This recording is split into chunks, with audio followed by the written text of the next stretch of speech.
Okay with that? So there you go. We get that out of the way.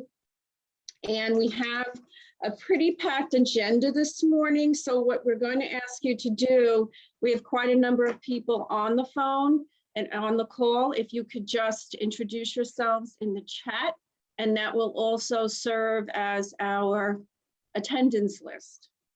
So if you could just take a moment to do that, that would be great. And then we'll move right along into our first section, where we're going to talk about the polls. We're talking about poll results, I believe, or we're taking a poll first. We have to see. Let me move to the next slide and see.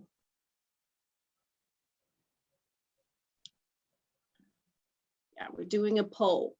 We thought that since we've been meeting virtually, and everybody's been meeting virtually, or every meeting pretty much for the past year and a half, we would ask how you would want to meet moving forward, whether you'd want to continue in a virtual format solely, continue in an in-person format solely, or do a combination of both.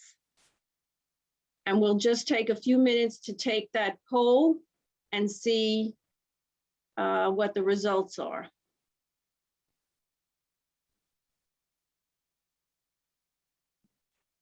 For some reason, the polling closed early. I'm just relaunching it here. Okay, if you wouldn't mind. Sorry about that. So far, it looks like a combination is in the lead, which is not a surprise. Everyone is eager to see other people in person, I believe. And there is certainly a benefit to in-person meetings. Although I just heard a report on NPR this morning that that's not necessarily so, and that Zoom meetings, though while not totally effective always, can be even more effective if they're done correctly. So hopefully I'm doing this Zoom meeting correctly this morning, so it's effective. Still in the lead there. I'll give it 10 more seconds here. Give it the full minute. Okay.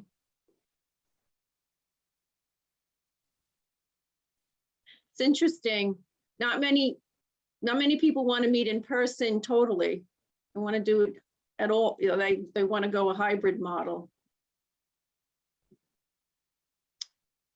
All right. Well, thank you so much for your feedback there. Right. So it looks like 72% of respondents want to go with a hybrid combination, 20% just virtual, and 8% just in person. So I think that the results of that poll are clear. And we will take that information now, and as we plan upcoming meetings, perhaps it's a different way we can approach it. We could have, I think we're gonna stay on a quarterly schedule, since that is working out, and everyone has so many meetings that they have to go to. I think staying on a quarterly schedule probably makes sense. So we will take this information and perhaps we'll split it to in-person, to Zoom, a hybrid model. Maybe not, maybe one main meeting per year. That's a population summit. We'll see. But I thank you for participating in that Zoom. Okay, we can go on to the next slide here.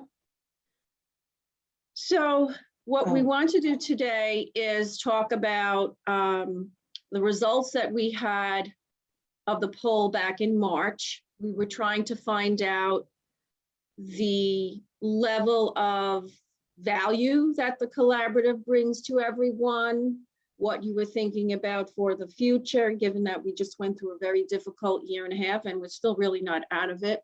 We asked a few questions. And the first question we asked was, how navigable was the collaborative website? And to my surprise, and to Brooke's surprise, the poll results said it was very easy to navigate. Having said that, we are still going to go through the site with a fine-tooth comb, and we've got that scheduled to be done in the next week or two.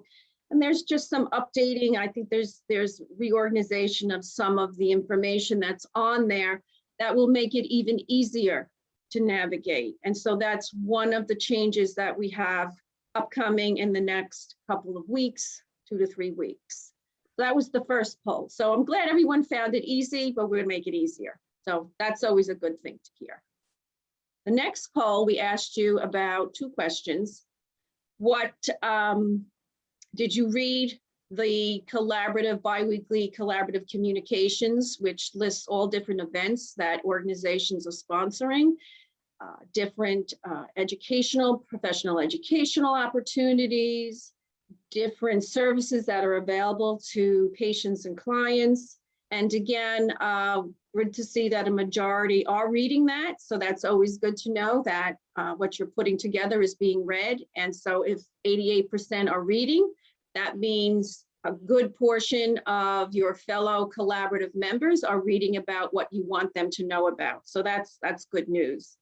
We do plan to streamline that publication just a little bit more. We did some work on it already. We want to make it a little bit even easier to read and quicker to read. So that's also in the works. And then we asked the question, did you know that you can submit your free events and resources to be included in that collaborative communications?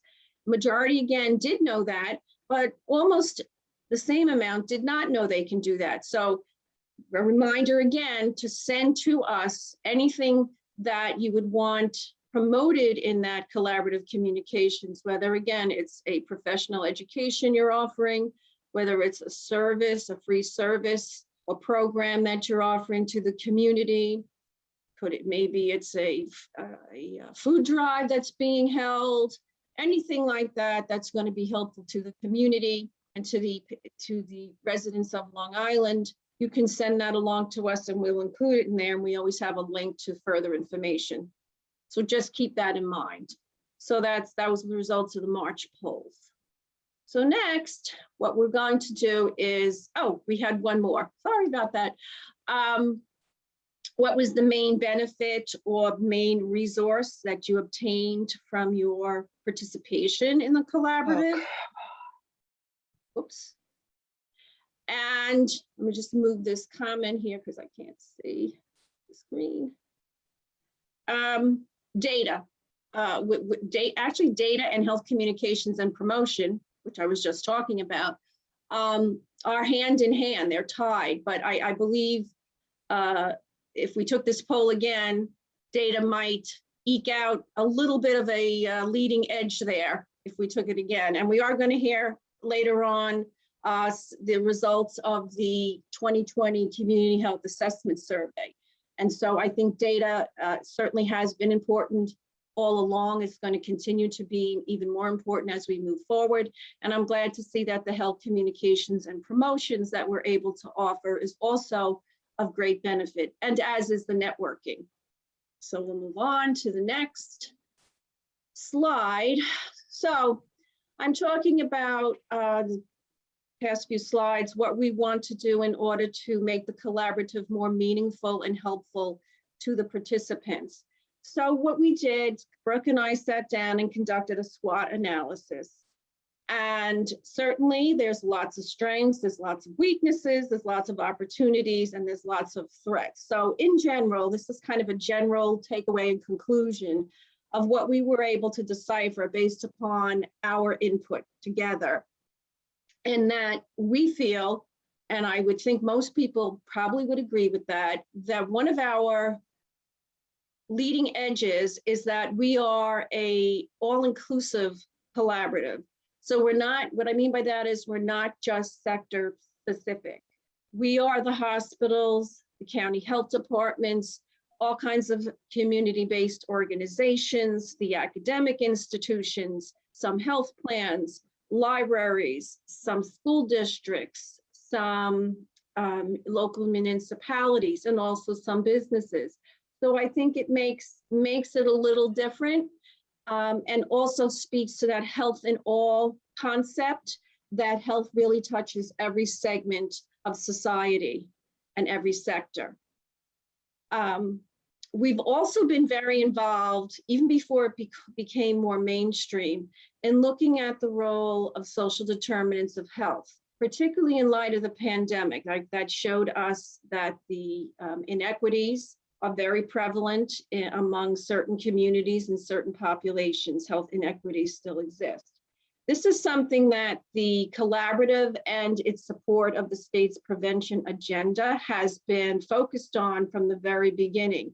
And in fact, all of what we do always has a health equity focus. And this is not news to anyone who's participating in this Zoom, because this is what you do. So we believe that there's going to be even more of an emphasis on the social determinants of health as we move forward, and particularly as the state presents another Medicaid waiver to the federal government. We believe social determinants of health are going to play a major role. I don't know what that waiver looks like yet, but some preliminary conversations and some preliminary information I've been able to read about it does talk about social determinants of health playing a role. Data collection and data analysis continue to be a top priority for us, and also for those who participate in the collaborative, particularly our hospitals and our county health departments, because next year you have a community health needs assessment, a full community health needs assessment that needs to be done and filed with the state by the end of 2022. And we have already started to put plans together to address that. We'll be resurrecting the China work, well, I hate to say the word China, community health needs assessment prep work group, which is representatives from the hospitals, the counties, and some CBOs. And we will meet probably in early fall, probably early September, and start to talk about what data resources we're going to use. Certainly, we're going to look at that community health assessment survey, the 2020 results, and all the other secondary data sets that are out there.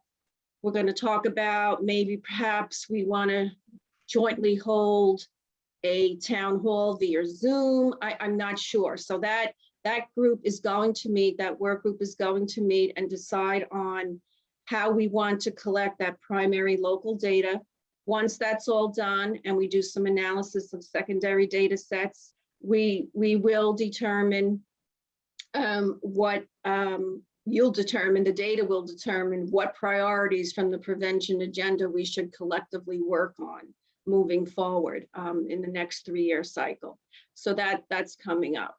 And kind of an outgrowth of the SWOT analysis and what the collaborative has been doing is a new opportunity that is presenting itself by way of health promotion assistance. And I'm going to talk about that a little bit later on. I just wanted to point that out before we move forward. So we call it the LIHC Reboot, the Long Island Health Collaborative Reboot. And why are we doing this? Well, there's a number of reasons. It's always good to look at what you're doing and assess it and reboot it and make changes and eliminate some work that you're doing that's not efficient anymore or needed, and then add some tasks that could be helpful. So one of the main drivers obviously was our loss of funding. As you know, the Population Health Improvement Program state funding concluded last March 2020. And initially as a shock, but we were able to regroup and continue to keep the collaborative intact. We've also allowed us, because we're no longer under the state strictures, to have a little bit more autonomy and freedom, which is good. We did need to streamline some of what we're doing at the collaborative because we do have much, reduced staff. But the core of what we've been doing has remained. We also took a look at our logo because why not? The logo's been around now since 2013.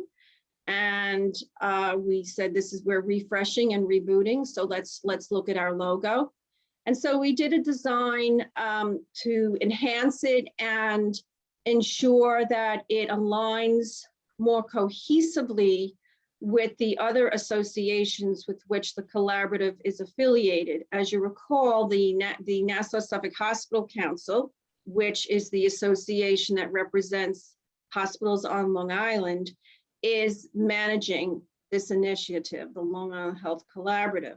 It has a sister organization, Nassau-Suffolk Hospital Council does, in the Hudson Valley region known as the Northern Metropolitan Hospital Association. We call that NORMED for short. And that organization represents probably, I think, about 30 hospitals in the 7-county region in the Hudson Valley. Those two hospital associations together are aligned with the Suburban Hospital Alliance of New York State, which is mainly focused on presenting advocacy issues on behalf of those two hospital associations in those two regions. And so we're all intermingled, and I wanted there to be more of a cohesive and consistent look to our branding. And so all we really did was take the happy circle of people on the left side of the Long Island Health Collaborative wording, and we gave it an ombre look.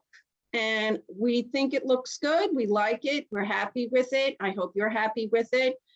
So everything henceforward will have that new look to it. It's just an enhanced logo. It wasn't really changed. It was just the coloring was changed. As I said, we're going to engage in a lot of website improvements. We've been informed by your feedback from those earlier polls, which I just reviewed. We want to make it much more user-friendly and intuitive to use. We had toyed with the idea of eliminating the events calendar, but we realized, and Brooke actually brought this to my attention, that many organizations are still using that calendar, and you can go in yourself and enter your calendar information, and then it comes to us and we review it, and then it goes up there. So we didn't think it was being used, but it actually is being used quite frequently. So we're going to retain that. And as I had said before, we're looking to condense the collaborative communications to just make it more streamlined and make it a quicker read. So that's what's coming up in the next month or so here at the collaborative. And what's next? Let's see. Okay, this is the opportunity that I had referenced a couple of slides back. Over the course of the years, particularly in the past couple of years, the collaborative, and particularly through its, again, affiliation with Nassau-Suffolk Hospital Council, and then peripherally with the Northern Metropolitan Hospital Association, we have been approached by a variety of community-based organizations that are looking for some assistance promoting their services, using social media, how to put together a marketing and communications campaign. And so we had done some work and have been helping some of those institutions. And we realized that perhaps this is something that we could formalize. And so we did. And we built a service called Alliance Health Communications. And it is specifically for those small community-based organizations and public health departments, organizations that provide, CBOs that provide health services and social services, who work on a very, very tight budget. If there's anything we know how to do here at the collaborative and at the council and our sister organization, NORMED, is to work on very tight budgets and get very good results. And so we formalized this into Alliance Health Communications. You may have seen a release about it. We formally launched it on Tuesday, June 22nd. That had gone out a couple of days ago. But if you haven't formally seen anything about it, this is your formal introduction to that service. And please, it's very reasonably priced. Please contact me or Brooke. We'd be happy to tell you what we can do. We put together some very simple packaged plans so you know what you're getting at the beginning. We include metrics, evaluation metrics, which I know are always very important, particularly if you're going to be using a service like this to meet a grant deliverable. So certainly happy to talk with anyone more offline about that service that we just launched. And what's next? Let's see what we got next here. So I mentioned that we have had organizations that come to us and ask us for help, and we're happy to do that. So I just have two examples, recent examples up here. If you recall, we launched the Herd Immunity, Have You Heard? Immunity is the Word campaign regarding vaccine hesitancy and building vaccine confidence. The Public Health Department in Rockland County, which is one of those counties in the Normet region, had reached out to us and wanted to know if they could use this particular campaign, and we said sure.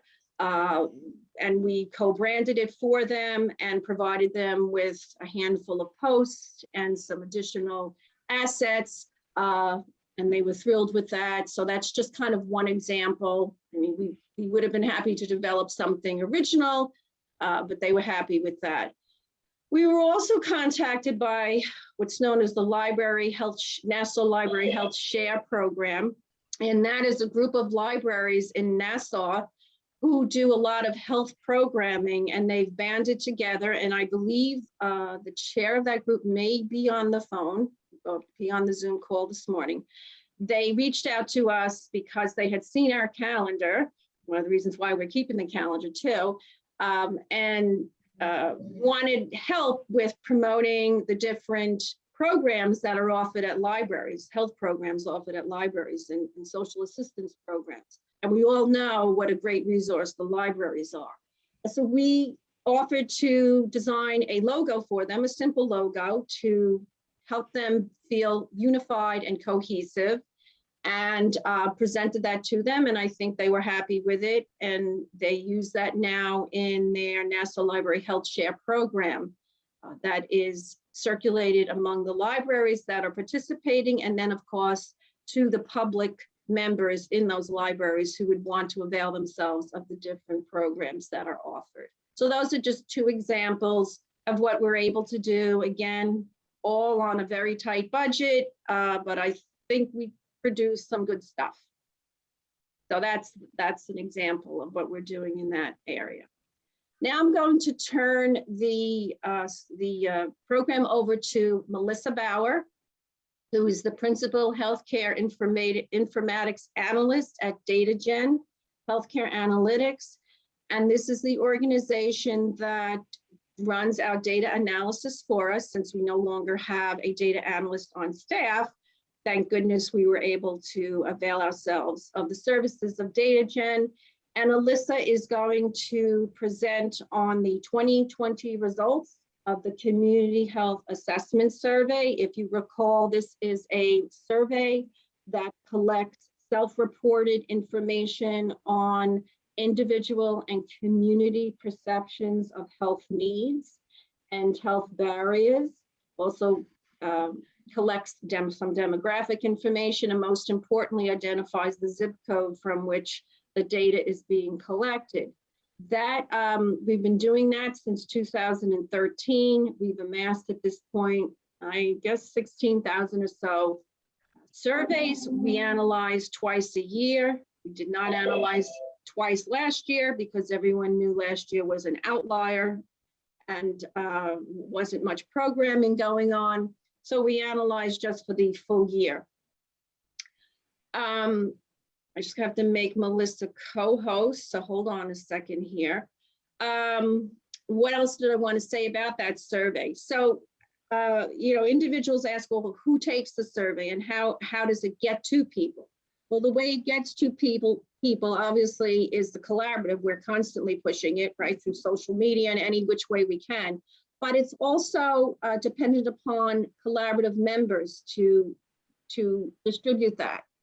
When they're holding programs, right, there's a paper-based and a SurveyMonkey link option. So when hospitals are holding programs, when community-based organizations are holding programs, to circulate that survey, collect it, if it's the paper-based survey, send it back to us, and we will input the data here. And then that's how, the more individuals that take that survey, the better the data is, the richer the data is. So we're always asking for you to circulate that survey so that we have as robust a population as possible to look at their health concerns, their needs, what kind of education they want. And this survey is used by the counties, and the hospitals, certainly used by community-based organizations, so that they can determine where they should place their resources and funding, into what programs, what services. You can look at it by zip code. You can select certain zip codes to see what the feeling about health needs is in a particular region. And we can do all of those analyses. We used to do them in-house when we had the data analysis, but now we can have them done through DataGen for a modest fee. So if you're interested in that, please always, just reach out to me about that as well. So now I'm going to make Melissa a co-host. So just hold on a second. Here, I got to get to Melissa.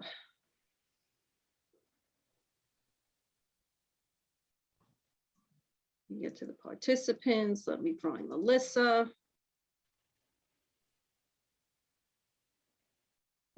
Hold.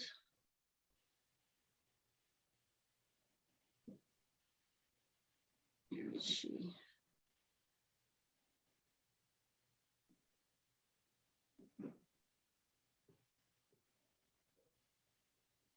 Sure. And while you're doing that, Janine, I have to apologize. I can't use my camera because my bandwidth is low today and I don't want to lose you all. Yeah, well, I'm trying to get to you and I'm under participants and I'm not getting a list. I'm just, There's Tish, there's Yvonne. I'm gonna call everyone out like Romper Room now. Uh-oh, what? Hold on a minute there. Oh, I can't.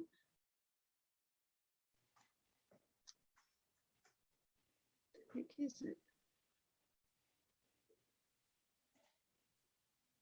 Monica, Melissa. Here you are, Melissa Bauer. Melissa Bauer, make co-host. There you go. Take it away. Thank you so much. And so I guess I'm going to share my screen and bring up my presentation for you. Let's just pop in. I must have closed it on myself, so. Okay. Always, I've got like 19 different tabs open. I'm sure that you all understand how that works. And so I've just put together this really quick presentation for you. And please know that I am always interested in questions. So feel free to pop in and ask away if you need to. And as Janine said, this was a review of the Community Health Assessment Survey. And what we did was we created a blended Excel Power Pivot model. And so what I'm just going to do is go over the basic contents of that model. And it does have overall, which is all of the counties in one tab. And then we've got individual county tabs. And within those tabs, you'll see, this is just a snapshot here. You'll be able to see visualizations and count some percentages for a lot of the report demographics. So we've just got 2 examples here, but we'll give a count. Your PowerPoint isn't showing. Oh, it's not? Yeah, it's I was just going to interrupt you just to let you know. Oh, Sorry about that. You. Yeah. No, I'm glad. Thank you. Let me do this again. Is it that bandwidth issue? There it is. There we go. All right. Thank you so much for interrupting. So here we are. We're still good? Yeah, Great. we're good.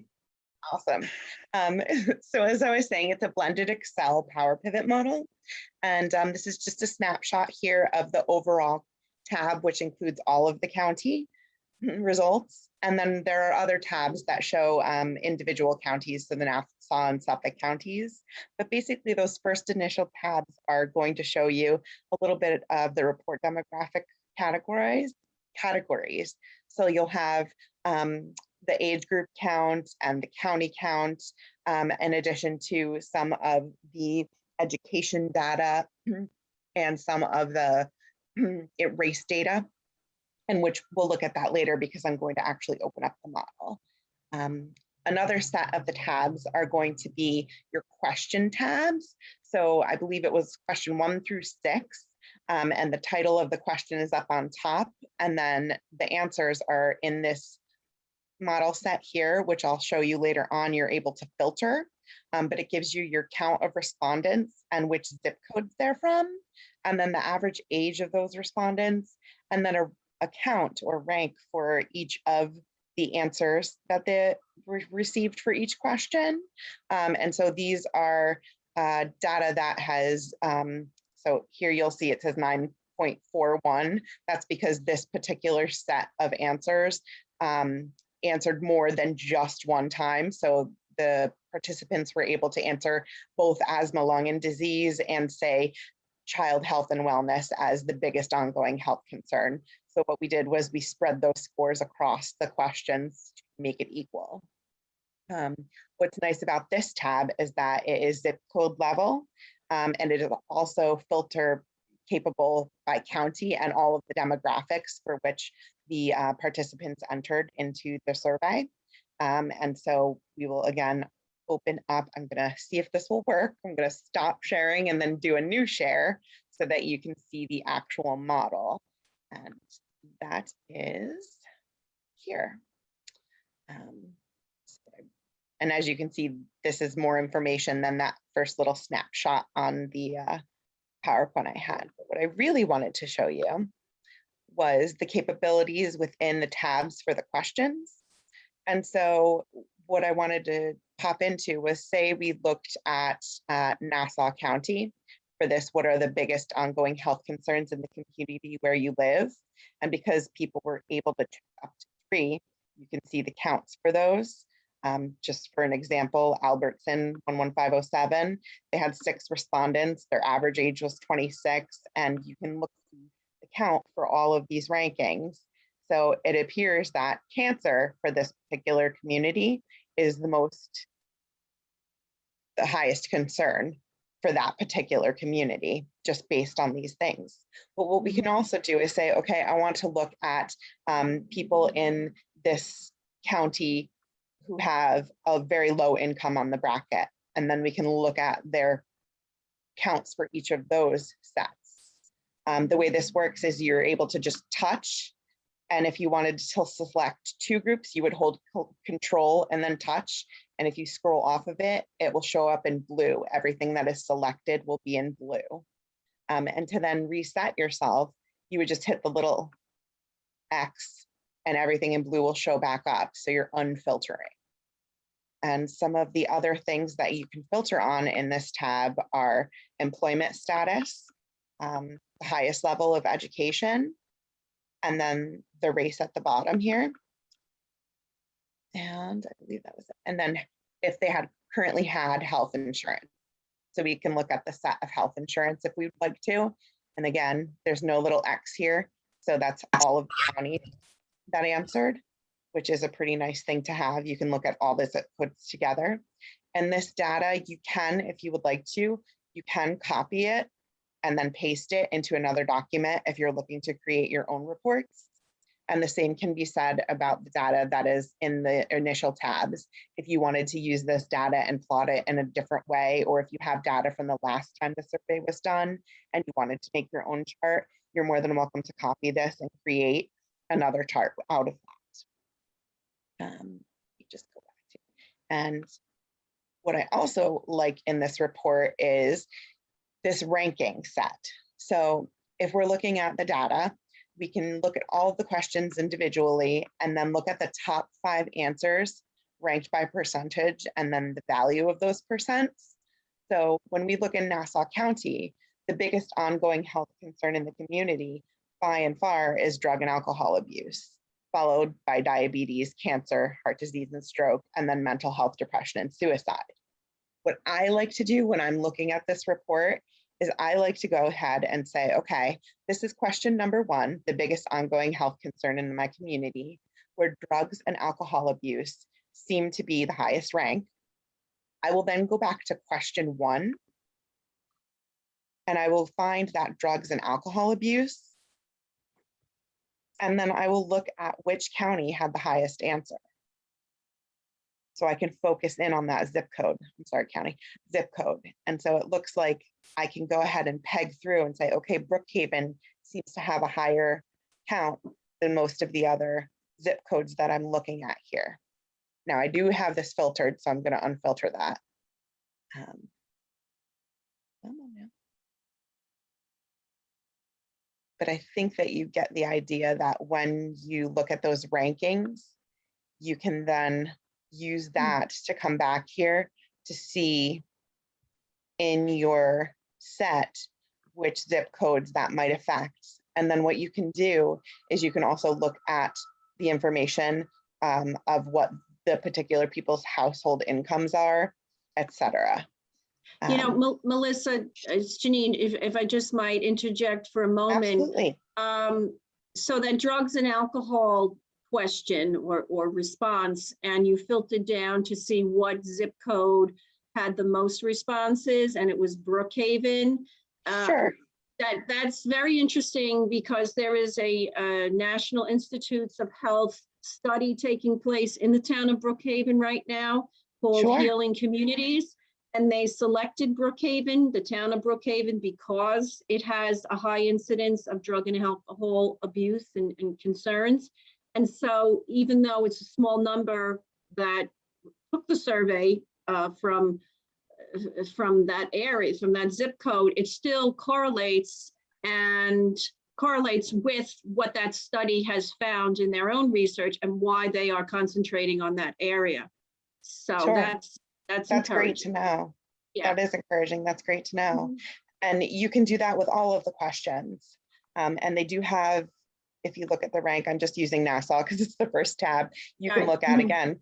So if the ongoing health concerns for Nassau County, heart disease and stroke. So you would just go to question 2 and then do the same exact thing. You would just tab over and look for heart disease and stroke. And then you can pop down again. Looks like Albertson here is high. I don't think I have it filtered for Nassau County, but I think you get the idea of how I'm working with this data. Yeah. So I'm going to stop sharing again because I have some information that I've gleaned out of the report itself that I wanted to share with everyone. Okay. And I just thought it was interesting. I went ahead and I looked at the actual data from the time frame from this report, and there were 480 responses received. And as you saw, Nassau and Suffolk County are the bulk of the respondents at 86%. And then the difference is going to be from Queens, or where participants did not elect to share their location. Right. And then I did notice that out of 59% of the respondents, the income was greater than or equal to $50,000 annually. Okay. You had a 65% female respondent set, which I thought was extremely interesting. Well, and the females usually are the ones making all the health decisions for the families. So I mean, that's not too odd. We did have 59% of your respondents between the age of 25 and 54. Now that's very good, because that's an age group that's very hard to glean information from. So me looking at that, I think that that's good, that was a good chunk of the respondents were in that middle, that age group. I don't know if my colleagues agree with me, but I know that's been a hard group to, as I had said, to obtain information from. That surprises me, I must say, that age group. That's great. Yeah. 94% of respondents currently have health insurance, which I thought was that correlates with all the data that the state collects. So that's right. Yep. Good. 44% of those respondents were white or Caucasian, self-identified. 63% were employed for wages. And then 65% had attended some type of college or had received a degree, undergrad through doctorate. So I just thought that was fairly interesting across the board. And I created all of this information out of those first 3 tabs using the data that is within those tabs. So I'd love to find out if you have any questions or comments or any other things that you'd like to know out of the report. I know that you're going to be posting it, correct, Janine? On the website? Yes, this will be posted on the website and available for everyone to use. And I just want to also remind everyone that there is a recorded webinar that Melissa had done for us almost a year ago now about how to use Power Pivot and look at this data and filter and make your own reports. So if you need a refresher, you can always look at that and listen to that. And certainly always call us here if you need assistance as well. Absolutely. And I'm here for you, Janine, and your team. Yep, I know. Yep. If you have any questions, please just ask away. I anticipated that there would be a lot of questions. I don't have a question, but I just have a comment that maybe going forward, if we really want to get at social determinants of health, getting that underserved community, the uninsured is important. So it might be worth going back to the FQHCs and seeing if we could get them to give the survey or get people to complete the survey, because they're like, 25% self-pays. So I think it's worth, both NASA and Suffolk have FQHC systems now. Yes. And I am in contact with both of the directors at the FQHCs to push the survey out. But it is, as I said, it's a constant task. I completely understand, completely. I just have another question, which is, will we have access to this? I mean, I know you used to give them to the hospitals and the FQHC Yes. departments, but It'll be on our website, so Okay. it's available. You can do whatever you want with it. Yeah, no, it's freely available to you. And I just wanted to make one comment. If anyone saw that we only had 480 surveys collected last year and might say, oh, gee, that's not that many surveys. Again, I remind you what last year was like. The fact that we even have 480 surveys, I thought was surprising to begin with. In the years past, we've had like 1,600, 2,000 surveys in a year's time. I believe we will again reach that, but we just went through a very strange outlier year, and that's why you have that lower number. But it's nonetheless, we wanted to still not leave 2020 out, since we've been doing this consecutively for every year since 2013. So just wanted to point that out.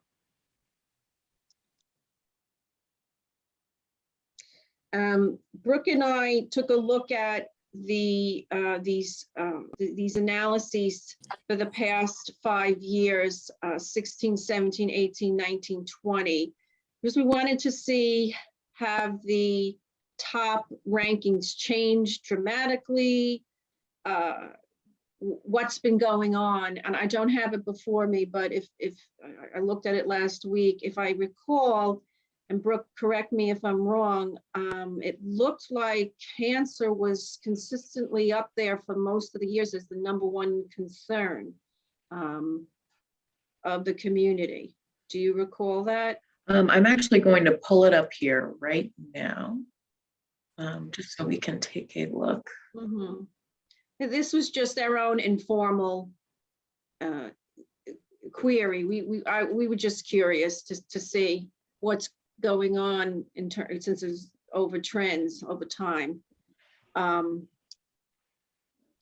we'll probably send it. We'll probably send something out about that too, and might even post that up there just as like a quick snapshot if you just want to see what's been happening over the course of the last 5 years. I don't know if you can see it.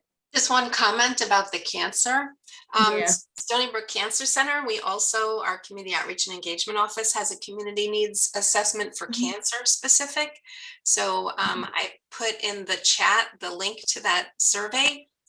So if as many of you could get that information out to your clients and staff and everybody else, that would help us.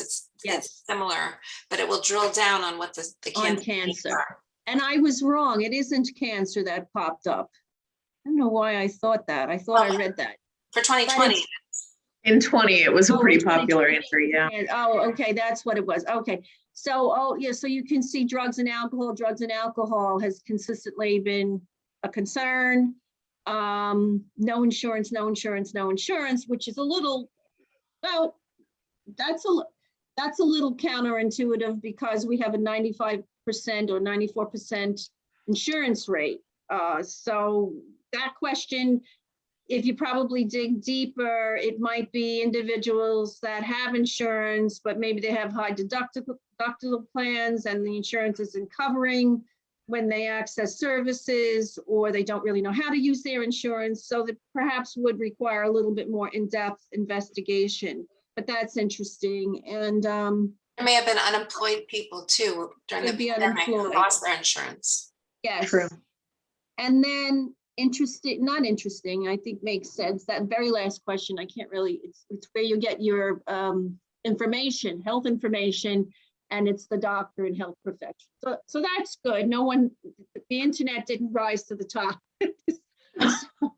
So that's good. So it was just kind of a quick little view we wanted to look at to see what was going on over the past 5 years.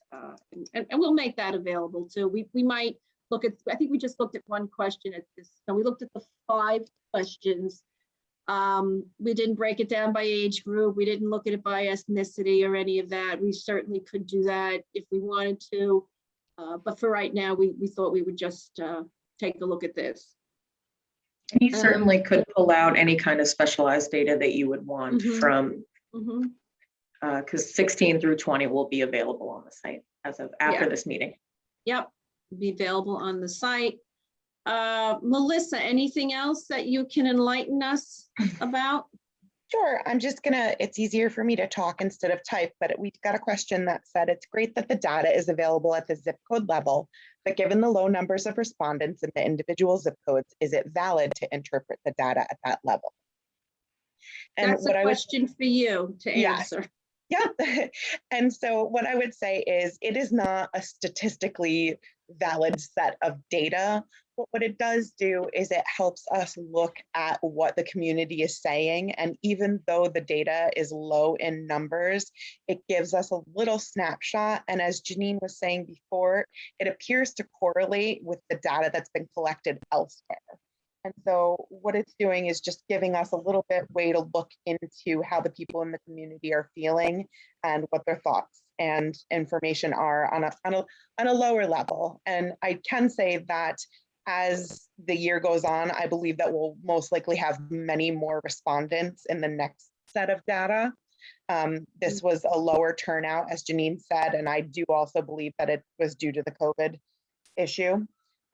So yeah. what I would say is, interpret it in the sense that you're going to just use it as a tool to look at information that your community is telling you, even though they're low numbers. Mhm. And so that brings me back to what I was talking about before, and the importance of every organization, hospital, county health department, pushing this survey out in any way that they can. The SurveyMonkey link in your community newsletters. We can provide you with some sample social posts that, if you'd like, with the SurveyMonkey link in there. Certainly any programs that you are now holding in person, distribute the paper-based copy, you collect it, send it back to us. You don't even have to input the data, we input the data. We just got a stack this morning from St. Francis Hospital, a huge stack of surveys, which we will now enter into SurveyMonkey so that is all captured.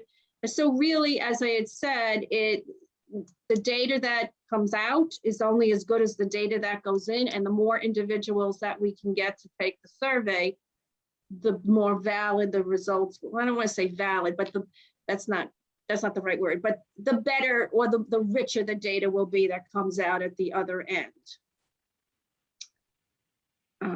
So keep that in mind when we nudge you to please promote the survey, use of the survey. That's one of the reasons why we're doing it. Because it's to your benefit, it's to every organization's benefit, because then you have a good idea of what's happening in the community that you serve. Any other questions? Margin of error, this is not the study that you do margin of error on, right? I'm thinking of the Sparks data, right, Melissa? That's correct. Yeah, okay, so we will not talk about that. Confuse us. Okay, if there aren't any more questions, I don't know if there are any in the chat. Let me double check. Okay, that was the last question. Let me see if anything else. Very important to ask our clients to fill it out. Yes.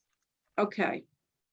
I don't think there are any other questions. Last chance for questions for Melissa from among the participants.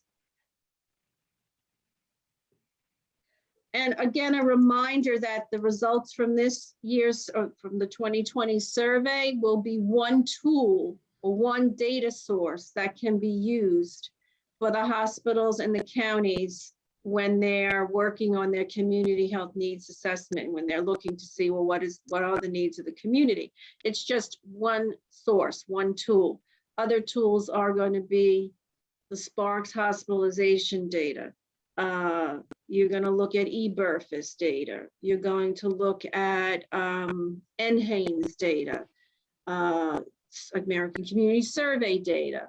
There are a lot of data sources out there, secondary data sources that you have access to and that we have access to as well, and are happy to also look at those and perhaps develop some simple reports. So all of that will be looked at in addition to when that community health needs assessment work group, prep work group meets. They might also say, we would like to, as I had said, hold a Zoom town hall, one in Nassau County, one in Suffolk County. I don't know, last time around we did a qualitative analysis with focus groups. We can't do that this time around, but we'll see what else we might want to do. And we'll discuss all that at that first meeting. And yes, Linda, you will get an invitation. I saw you had asked that. So I can't believe it. Like, we're done in an hour's time almost. So I thought there would be so many more questions about data. So I guess that's good. Means everybody understands it and knows where we're headed. So moving forward, we certainly are rededicating ourselves to the collection and analysis of hyperlocal data. As you saw, that's what that one particular data tool does. I don't know of any other tool out there that is collecting data, health-related and social determinant health-related data at that level at this point in time. One thing I do want to mention, and perhaps this is what that China prep group might want to talk about and consider, is if we should add some question to this survey in light of the pandemic. I don't know what it would be, or don't know why we would want, maybe we don't want to do that, but something related to the pandemic, as people have experienced this unprecedented catastrophe, right? Public health catastrophe in the past year and a half. So that might be something we would want to add. I'm not sure. We certainly want to look at the questions. Maybe we want to refine the questions. If we do refine the questions, just understand that now we are changing the instrument just slightly. And so we would not be able to do a year-over-year comparison. Just something to keep in mind. We certainly want to plan to resume some of those thematic reports that we had produced in years past. We've done one on the rise in alcoholism among the adult population on Long Island. We had done one on depression, obesity, physical activity, and nutrition and diagnoses related to nutrition. So we want to do those again because it really gives a good sense, again, of what's happening in this local community. We believe we're going to continue with the quarterly meetings, and we can always add in other meetings if needed, if something happens. Or if there's a very pressing issue that we feel we need to come together and discuss, we can do that. We're going to do, as the poll showed, a hybrid of both in-person and Zoom meetings. So you'll be learning about that as we move forward. And the next meeting we have scheduled as I said, the Community Health Needs Assessment work group, I will be sending out notice to the hospital individuals who are responsible for overseeing their community health needs assessment, and to my colleagues at both the Nassau and Suffolk County Departments of Health, and I believe some community-based organizations as well who work in those areas of social determinants of health, like food access, transportation, housing, on and on and on. Those will be going out probably in August. And then the collaborative itself will meet again on September 23rd. That could be an in-person meeting. I don't know if my organization yet has gotten the final go-ahead to have in-person meetings, but if we do, perhaps that would be a good first in-person meeting to have, and we will certainly let you know that as the time draws nearer. And I think that's all I had. I do just see a question in the chat here. Oh, I think my audio is a little Oh, we hear Can you. you hear me? Okay. Maria just asked in the chat if we've ever done, I think she means like a thematic report on vaping or marijuana. I see on the website we have like a chronic disease infographic report on tobacco and e-cigarettes, but do we have any other reports on that to your knowledge, Janine? Specifically on vaping and tobacco? And marijuana. Marijuana. I don't recall us doing a report on that. You're saying we did? No, I just see an infographic on tobacco, nothing on vaping or marijuana though. So maybe that's something we could think about. Yeah, that's something that we could talk about. I do know that the communications committees for both the Nassau Suffolk Hospital Council and the Northern Metropolitan Hospital Association, prior to the onset of the pandemic, it seems like everything was before or after the pandemic now that we talk about, they were interested in looking at that issue from a public awareness raising standpoint. And it is an issue. Certainly the marijuana issue, legalization of marijuana issue is of a concern to us. And there are lots of workforce ramifications, particularly around healthcare, that we don't know how going to play out yet. What's it going to mean for those who are driving after having smoked marijuana or ingested marijuana, and what is that going to mean for accidents and whatnot, and injuries moving forward? So there is a lot to discuss. And as I said, we had started to think about it and then got sidetracked, but I think we're going to pick that up again. Did I see another comment in there that I missed? Linda had mentioned that have that data, but it would probably be by county, not zip code level. Oh, the Burfus data? The Burfus data might have something, yeah, that would be by county. It wouldn't be by, what was that? Like for vaping, I'd have to look up and see if they have marijuana questions, but Yeah, that'd probably be the closest Yeah. I can get to it. yeah, that would the closest you could get, but doesn't mean we couldn't, if we want to, add something about that particular, add a question in about that on this survey, just understanding that as of 2021, this would be a new survey added, a new question added to the survey, and it would be able to be tracked in terms of trending henceforward, not prior, because it wouldn't have been on the other surveys that we used in prior years. But that was a good point, Marie, that you brought up, Maria. And thank you, Linda, for, Linda used to work for the health department, so she knows where all the data sources are. She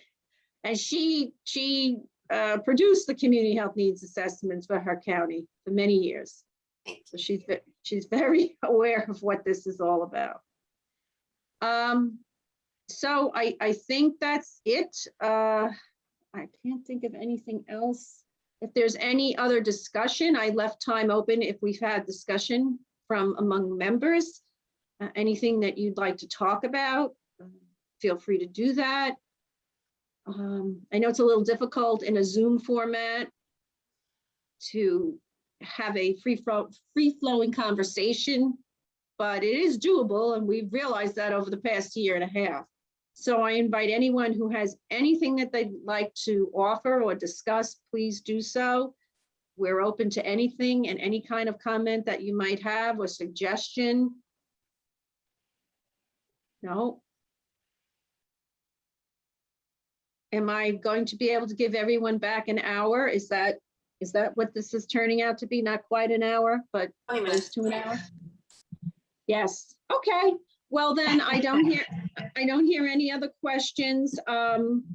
I hope that everyone found this helpful. As I had said, that data report will be on our website shortly after we conclude this meeting. I will be reaching out to hospital members, some community-based organizations, and to our county colleagues for the first community health needs assessment preparation work group to happen in early September. That'll be the next step. We will let you know if we're going to be meeting in person on September 23rd for the next Long Island Health Collaborative meeting.